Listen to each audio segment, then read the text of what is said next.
Your mother's a crackhead and Kim is a known slut. So what's Haley gonna be when she grows up? And I don't even carry guns no more, I don't got to. Got undercover cops that'll legally pop you.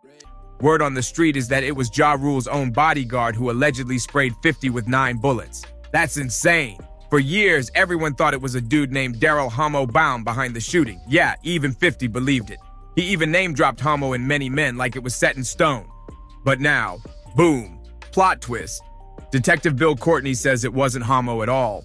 He's calling out a whole different name, Roberson's son Lion.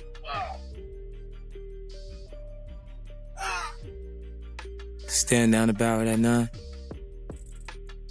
I knew it was about. When 50 Cent pulls into his grandmother's driveway, Kenneth McGriff, a guy named Son from East New York, and a guy named Godby, he's getting shot, so it's hard to see. And he turned to the guy he was with and said, I think that was Homo. So how'd everyone get it twisted for so long? Maybe 50 was just trying to stay alive and saw the wrong face. Or maybe somebody fed him that name while he was laid up recovering. I mean, 9 shots? That'll scramble anyone's memory. After the shooting, the streets went wild. Rumors were flying and names were getting tossed around like dice.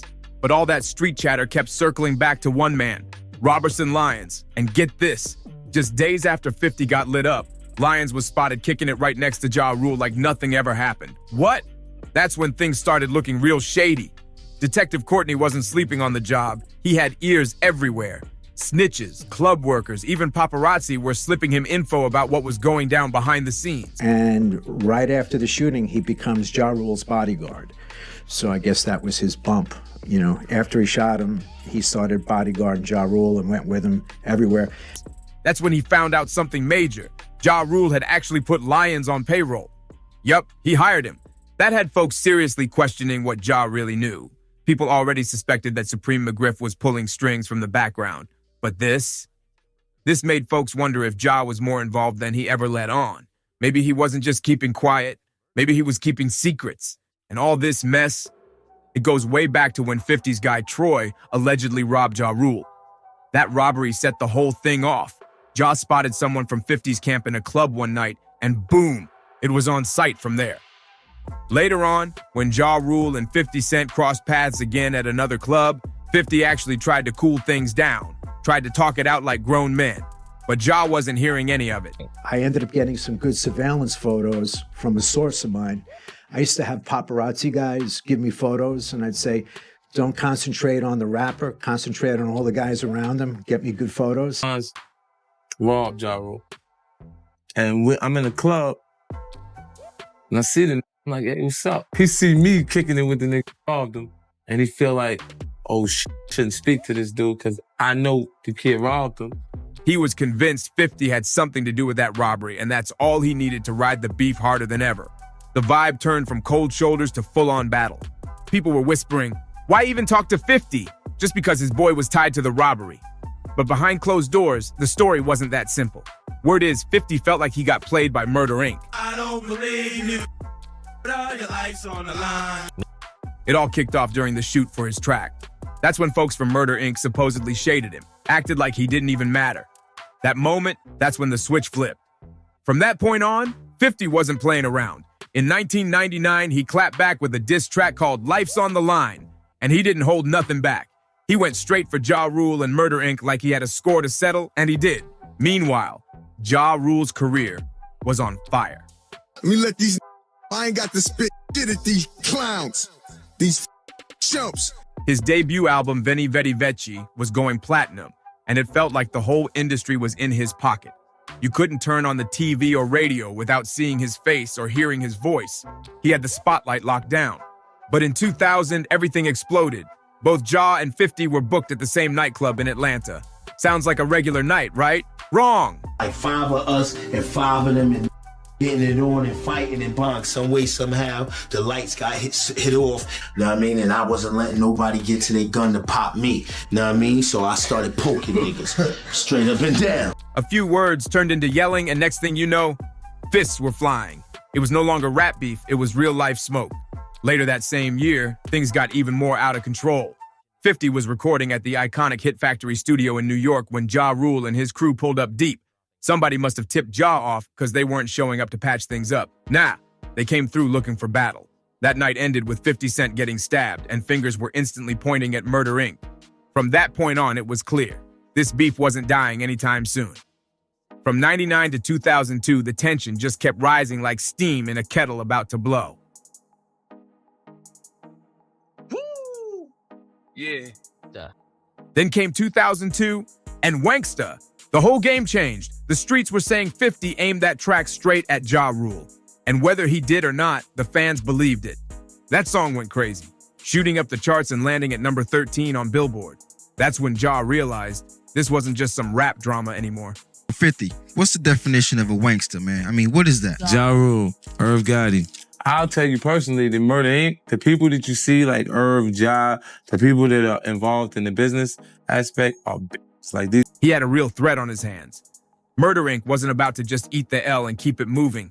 They tried to flip the whole situation on its head. Irv Gotti, the top boss over there, threw out a wild claim.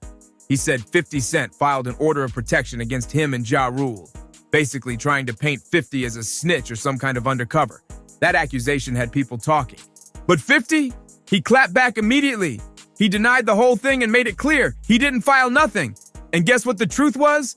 Yeah, there was an order of protection, but it wasn't from him. The police filed it on his behalf without him even asking. So while the rumor stirred up mess, it didn't do much to mess up 50's street rep.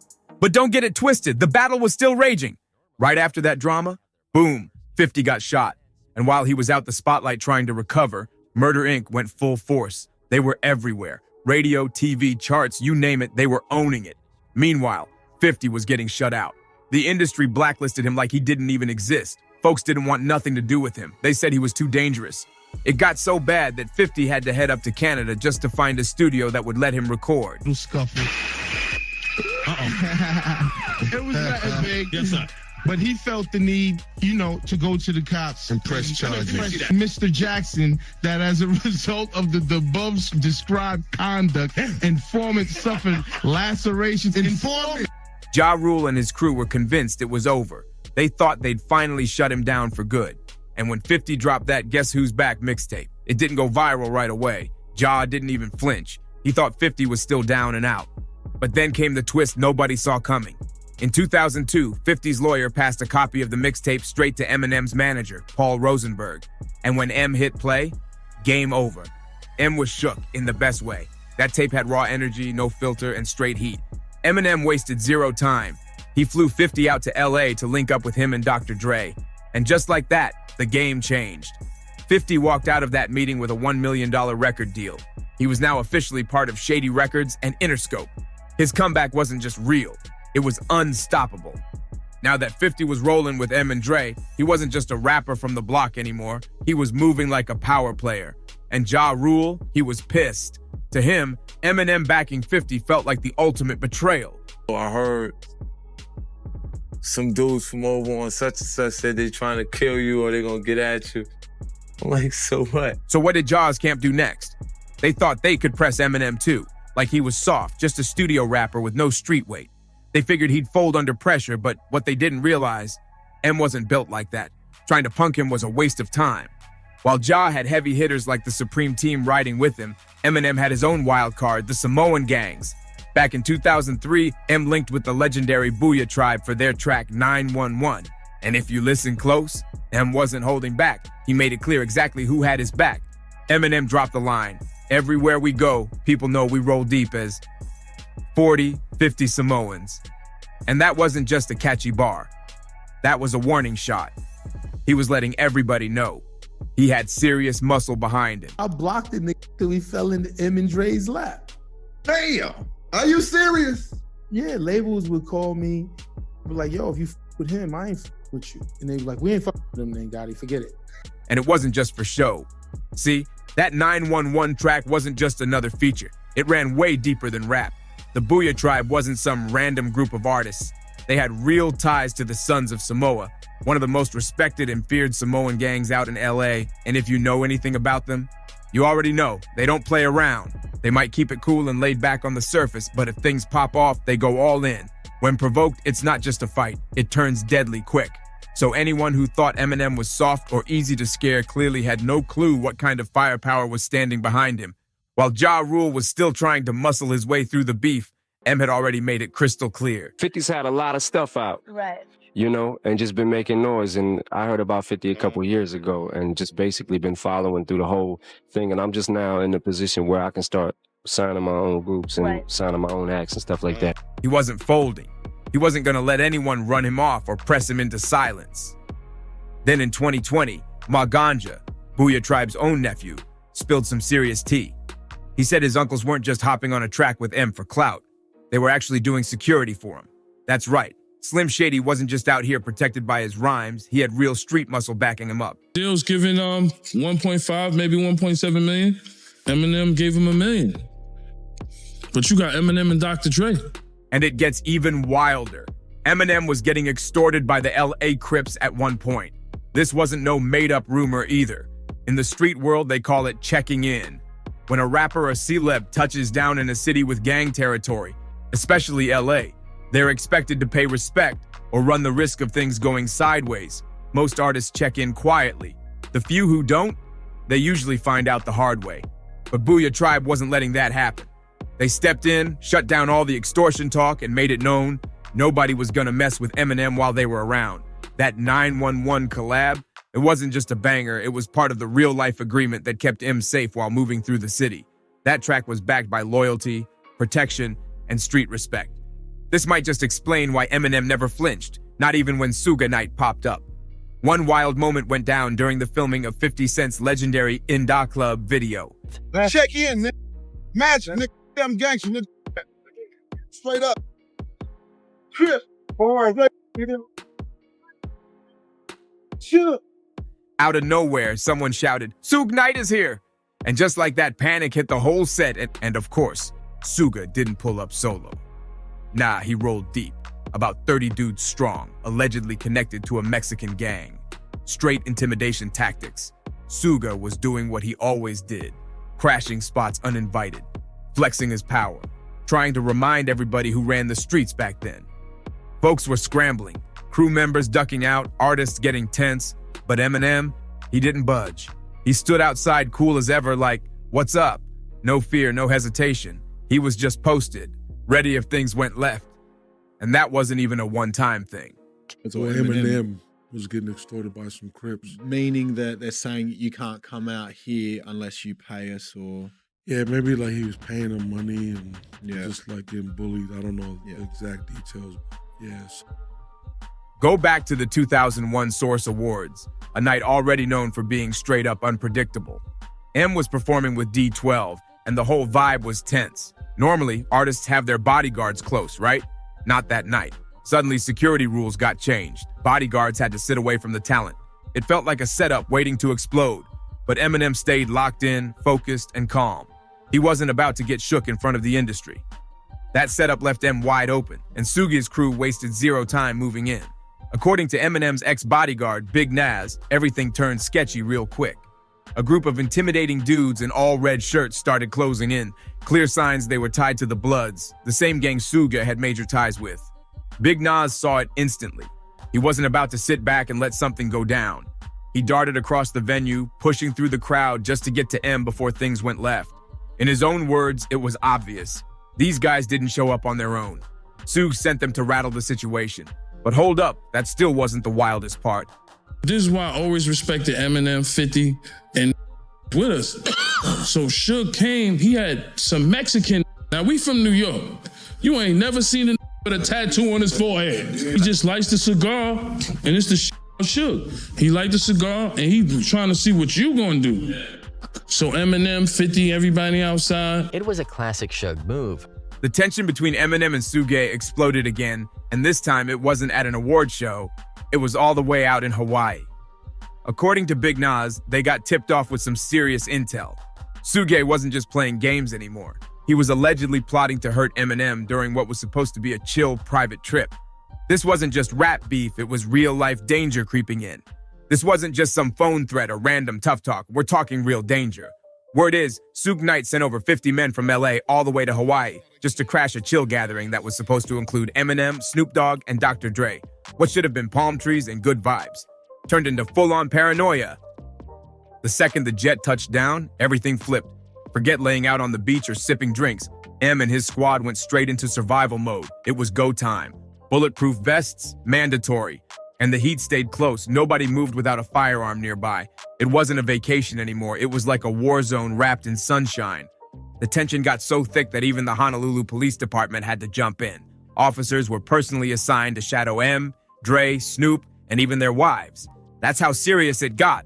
Local law enforcement was rolling with them everywhere just to keep things from popping off. At that point, this wasn't just a rap feud. It was something way darker. That whole trip went from island escape to a high-stakes standoff in a matter of hours. Everyone was on edge, checking every corner, watching every move. Suge Knight didn't just want to shake the room, he wanted to make a statement. And Eminem, he stayed ready for whatever, every single second. No slipping, no letting the guard down. This is when I knew Eminem was real. He's like, I don't give a man. This is when I knew, I'm like, damn, Eminem is a real 50 outside, what's up? Later on, Big Nas laid out just how wild Hawaii really got. We thought it was going to be a vacation, he said, but the moment they landed, it was a full-blown crisis. Folks brought their wives and even kids, thinking they were about to relax in paradise. But instead of a peaceful welcome, they got hit with straight chaos. As soon as they stepped off the plane, Honolulu police had to rush in like it was a VIP extraction. They grabbed the whole group, kids, spouses, everyone, and moved them into a secure transport van. This wasn't just an awkward trip. It turned into a tactical mission the second they touched down. Even with all that heat in the air, here's the crazy twist. If Suge Knight had actually touched Eminem, it would have sparked major fallout. Why? Because M was still being watched over by the same Samoan gang we mentioned earlier. And let's keep it real, even Suge knew better than to cross the Sons of Samoa. Suge might have had a rep for being ruthless, but when it came to them, he moved real careful. Now here's where it got super personal. Eminem was already dealing with the streets with industry beef and Suge's threats, but Ja Rule made one huge mistake. He crossed a line that everybody in the game knows not to touch. He dragged Eminem's daughter into it. And if you know anything about M, you know that's the one thing you don't do. That's like pushing the red button. Everything blows up after that. The second Ja mentioned Haley's name, it was game over. Eminem fired back with Haley's revenge, and he did not hold back. He lit Ja up on that track and even added a skit where he's talking to Haley directly. He asks her, Haley, what do you want to be when you grow up? And she hits him with, I don't know, but I don't want to grow up to be like Ja, little dirty kids. That wasn't just a diss. It was personal, raw, and straight up brutal. But M wasn't done emptying the clip. He linked up with 50 Cent for Hail Mary, and this one? Man, it was a straight mockery. They clowned Ja Rule hard, calling him out for trying to ride Tupac's wave. They made it crystal clear. Ja wasn't packed, not in bars, not in heart, and definitely not in legacy. By that point, the message couldn't have been louder. Ja Rule picked the wrong fight. Eminem might have claimed he was done with the drama.